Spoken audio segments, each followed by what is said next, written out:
The first rule is to keep an untroubled spirit. The second is to look things in the face and know them for what they are.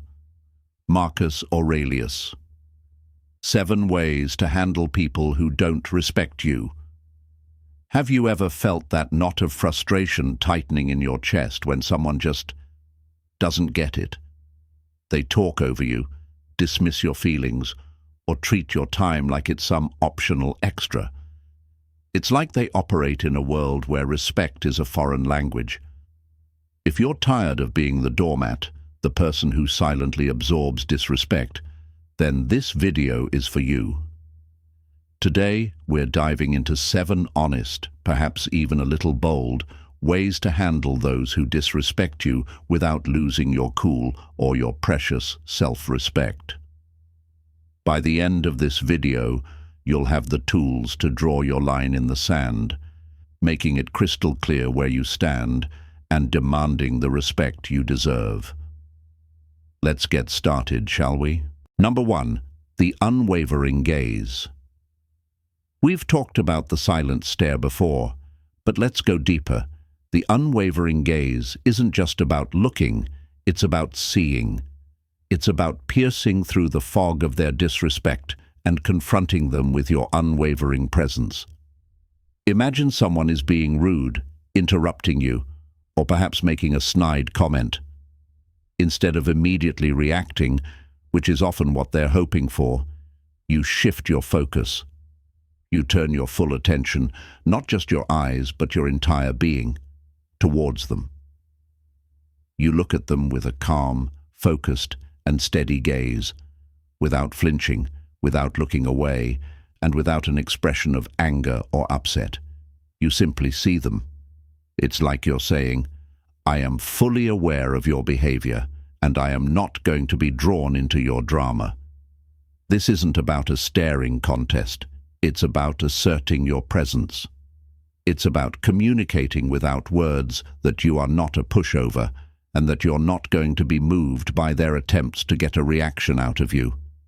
People who disrespect others are often looking for a reaction, something to validate their poor behavior, and they want to knock you off your center, and when they don't get it, they are often taken by surprise.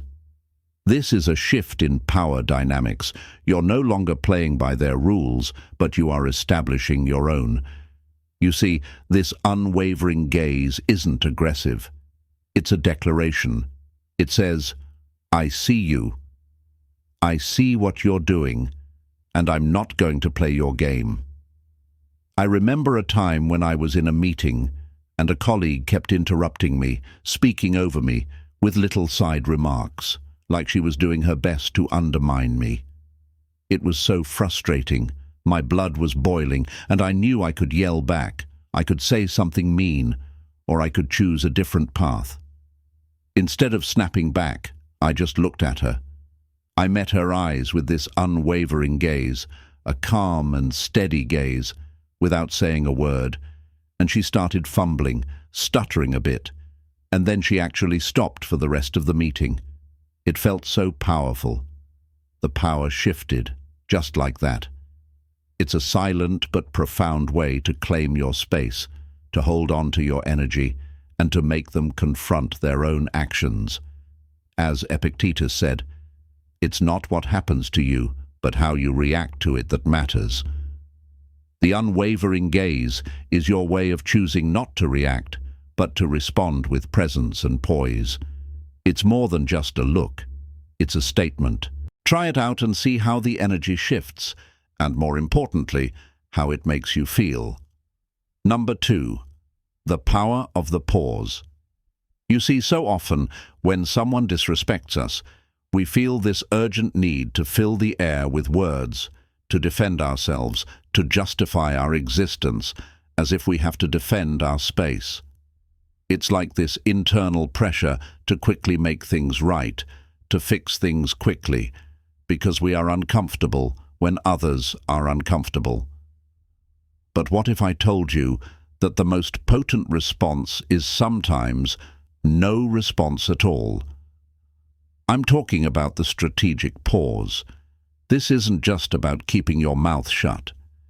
It's about intentionally choosing not to engage immediately when someone is being disrespectful. When someone throws a disrespectful comment your way, maybe they are belittling your work, making fun of you, or even just being rude to you, instead of instantly firing back. Pause. Let the silence stretch. Let the tension grow. You don't need to respond immediately. You don't need to fill the air. Allow yourself to slow down. This isn't about being passive. It's about taking control. It's about making them sit alone with the words they just spewed, forcing them to reflect on the energy they are putting out. You're creating a space for them to confront their own behavior. You're letting their words hang in the air, like a bad smell, allowing the discomfort to settle. This pause is like creating an energetic barrier between you and their negativity. When you choose to pause, you choose yourself. You're saying, I'm not going to rush to engage in this negativity, and I'm going to carefully choose my response. It's like you're placing a filter on the interaction, only letting the worthy words through and rejecting the negativity. This pause can also give you time to choose the best response. It may not even be to respond at all. It creates space, and it puts you in a powerful position. There's an old saying, silence is a source of great strength. The power of the pause isn't about weakness or passivity. It's about strength and self-control. It's about reclaiming your power. Try it. Next time someone disrespects you, breathe, pause, and watch the power shift. Observe their behavior and see how they react to being left in the awkward silence. Number 3, the "that's interesting" response. Now this one is a little cheeky but incredibly effective because it throws people off their rhythm entirely. You see, when someone disrespects us, they're often expecting one of two things. Either we'll get defensive, rushing to explain ourselves, or we'll become confrontational, snapping back at them. Both reactions feed into their negativity. But what if instead you responded with something completely unexpected? When someone says something rude or dismissive, take a moment and then, with a calm and neutral tone, simply say, "That's interesting." Now here's the key. Deliver this line with a slight head tilt, maybe a tiny hint of curiosity, as if you're analyzing their comment like a strange artifact in a museum. This disarms them because it's not a reaction they were prepared for. Instead of drama or defensiveness, you're giving them detachment. It's as if you're observing their behavior from a distance, like a scientist watching an odd bug under a microscope. And guess what? This response forces them to pause. It takes the wind out of their sails because it doesn't invite further escalation. By not engaging emotionally, you're subtly communicating that their comment holds no real weight for you. It's just a passing observation, something you might ponder for a moment before moving on. Let me give you an example. I once used this during a family dinner. A relative, who always has something to say, decided to give me unsolicited advice, wrapped up in a backhanded compliment about my career. It was something like, "You know, you'd probably be more successful if you tried something more stable." Normally, this might have triggered a heated debate or a lengthy explanation about why I love what I do. But instead, I just looked at him, tilted my head slightly and said, "That's interesting." You could almost see the gears in his head grinding to a halt. He didn't know how to respond because my reply gave him nothing to work with. The moment passed, the tension fizzled, and we moved on. No argument, no defense, just a simple, unexpected statement that shifted the energy. This response is like a conversational dead end. It doesn't invite follow-up, nor does it validate their attempt to get a reaction out of you. Instead, it leaves them with their own words, forcing them to reflect. sometimes even question what they said in the first place. As Stoic philosopher Epictetus reminds us, if someone succeeds in provoking you, realize that your mind is complicit in the provocation. That's interesting response ensures that your mind remains unprovoked. You're not giving them power over your emotions. Instead, you're reclaiming control by staying calm, detached, and composed. It's not about agreeing with what they said, nor is it about dismissing it entirely. It's about disengaging from their negativity while still acknowledging their words in a way that doesn't fuel the fire. So, the next time someone tries to ruffle your feathers, pause, observe, and respond with a simple, "That's interesting." Then watch as the energy shifts and the interaction deflates. Try it. You might just find it to be one of your favorite tools in handling disrespect with grace and control. Number 4, the boundary statement. Now let's move on to something more direct, but no less important. That is the boundary statement. Sometimes subtlety just doesn't cut it. Sometimes you need to be clear and direct and draw that boundary with an assertive statement. This isn't about being rude or aggressive. It's about being clear and self-respectful.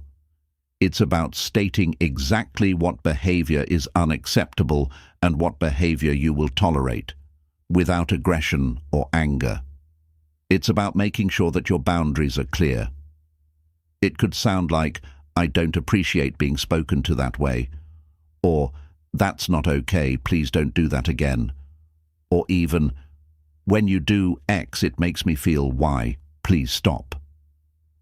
The key here is to keep it focused on their specific behavior and the specific effect it has on you without getting into generalizations or accusations.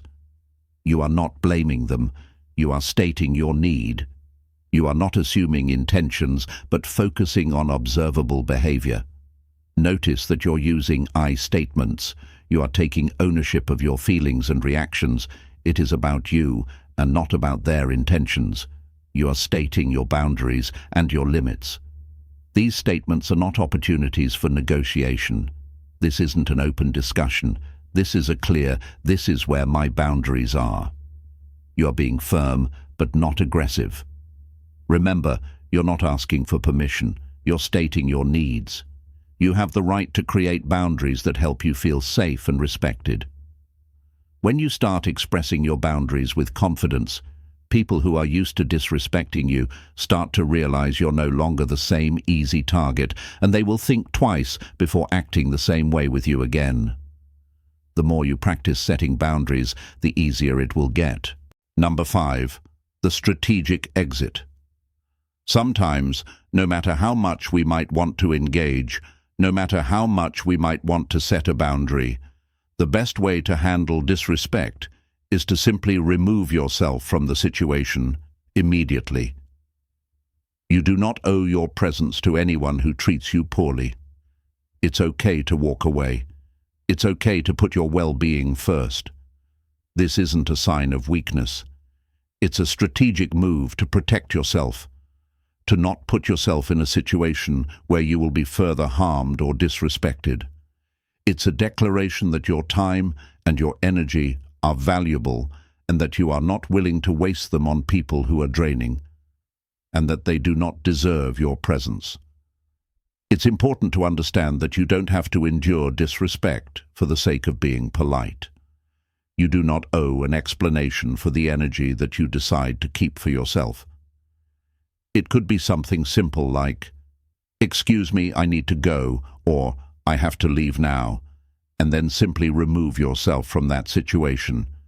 You don't need to make up excuses. You don't need to over-explain yourself. You just need to leave as soon as you feel it. The energy is shifting, and you are leaving. You don't need to justify the decision to leave. You do not owe anyone that explanation. By walking away, you send a clear message that you won't tolerate disrespect. You're taking your power back, and you're prioritizing your well-being over the drama. In fact, I'd encourage you to think about it as a strategic retreat. You are taking your energy somewhere that will receive you better, somewhere you will feel more at peace, somewhere that aligns with your sense of self-worth. As Marcus Aurelius once said, you have to assemble your life yourself, action by action, and be satisfied if each one achieves its goal as far as possible. No one can keep that from happening. Walking away is your way of assembling a life where respect and self-worth are non-negotiable. It's a powerful way to assert your value and to protect your energy. Remember, you can always come back to the interaction at a later time if you choose to, but you can choose to do so in a more powerful position. Number 6, the grey rock technique. Now, this one is a bit more advanced but incredibly effective, especially if dealing with a consistent pattern of disrespect or when dealing with people who enjoy creating drama. It's all about becoming as boring and unreactive as possible, like a grey rock. Imagine a grey rock. It is dull, it is uninteresting, it is without emotion. You don't engage, you don't react, and you become the least interesting target they've ever encountered. This isn't about being passive. This is about becoming a black hole of emotion and energy so that there is nothing for them to feed on. When someone tries to bait you into a reaction, maybe they're trying to insult you, make you feel bad, or start an argument, you respond with bland, neutral replies. No emotion, no engagement, just a monotone grey rock. You become predictable, and you do not give them the energy that they are seeking. You might say things like, okay, or I see, or even, that's good. The trick is to keep it very brief, neutral, and uninteresting. Why does this work? Because people who disrespect you are often seeking an emotional reaction. They want to feed off your energy. They want the drama that comes with your emotional response. When they get nothing, it's like they're talking to a wall. There is no energy to work with. The grey rock technique can be exhausting for them because they are putting all this energy in but getting no energy back, and they often just move on to an easier target, someone who will react. They will start to realize that you are simply not a source of energy for them, and they will often simply give up. The key is consistency. You have to be boring over and over. Don't allow them to elicit an emotional reaction, even if you are feeling upset. If you do not engage, they will not get the reward that they are looking for. As Epictetus said, it's not what happens to you, but how you react to it that matters. By mastering the grey rock technique, you are controlling your reaction, holding your power, and refusing to let their disrespect disrupt your inner peace. You'll see, eventually they'll get the message, and they will seek another energy source. Number 7, the self-respect shield. Finally, the most important technique of all, and perhaps the most important lesson that you can learn, building that unwavering sense of self-respect. Ultimately, the way you handle disrespect, the way you react to others, and the way that you allow others to treat you, all comes from your understanding of yourself, your confidence, and your own internal boundaries. When you deeply believe you're worthy of respect, you won't allow others to treat you poorly. It becomes as natural as breathing, and it is not something that you are forcing, but an organic way of being. This self-respect shield isn't something you put on overnight, like a new coat. It's something you cultivate over time with self-compassion, with self-awareness, and with the practice of the other solutions mentioned in this video. It's a journey, not a destination. It's about knowing your worth so deeply that the words of others just bounce off you, and they are not something that can make you feel less than. It's like having a force field around you that keeps negativity away and only allows kindness to enter. This isn't just about reacting to disrespect. It's about living from a place of strength and inherent worth. As Marcus Aurelius wrote in Meditations, you have power over your mind, not outside events. Realize this, and you will find strength. Your self-respect shield is a reflection of this truth. It's about standing firm in who you are, regardless of the chaos around you. Seneca, another Stoic philosopher, once said, "It is not the man who has too little, but the man who craves more, that is poor." This applies to self-respect. When you are full of self-respect, you do not crave the approval of others or their validation. This shield is yours. You created it, and you alone can strengthen it with every small act of self-respect. It's about knowing without doubt that you deserve to be treated well. It's about cultivating that inner strength and knowing that you are valuable and worthy of respect. When you embody this, you naturally attract respect, and you don't need to demand it. You will naturally react to negativity in a more powerful way. So, there you have it. 7 powerful ways to handle those who don't respect you. These techniques are about reclaiming your power, establishing boundaries, and standing firm in your own self-worth. Remember, respect isn't given, it's earned and demanded. And it begins with you and the way that you respect yourself. You deserve to be treated with kindness, dignity, and respect, and it's up to you to set that standard. Now, let me know in the comments which of these strategies resonated most with you, or if you have a technique of your own. Let's build that collective wisdom together. And as always, if you enjoyed this video, make sure you hit that like button, subscribe, and share it with someone who may need this message. Until next time, stay strong, stay confident, and remember, respect begins with you.